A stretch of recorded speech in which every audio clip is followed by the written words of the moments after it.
Thinking about learning Chinese? Well, then trust me, Pinyin is where you want to start. So, what is Pinyin and why it should be the very first step of my Chinese journey, you may want to ask?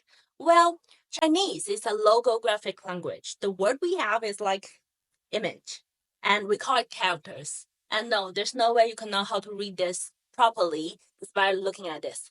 So, back in the 1950s, the linguistic developed a phonetic system.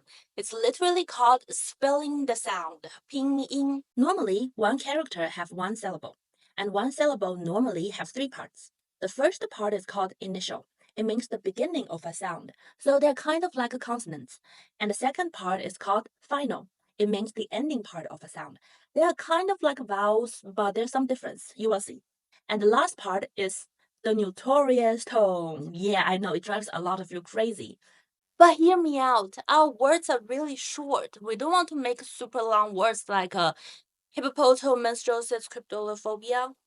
Then what else we can do to make enough different sound for 85,568 characters? People, please stay calm. You only need to know about 3,500 words for daily use. Well, our answer is the tones.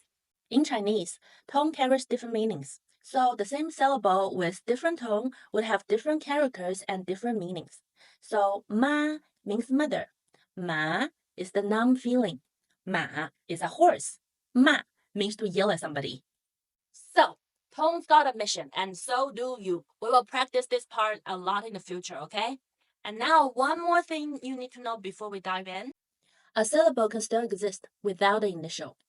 A can still be a syllable with its own character, which means the finals are more like the fundamental part of a sound. So how about let's start with learning all the finals.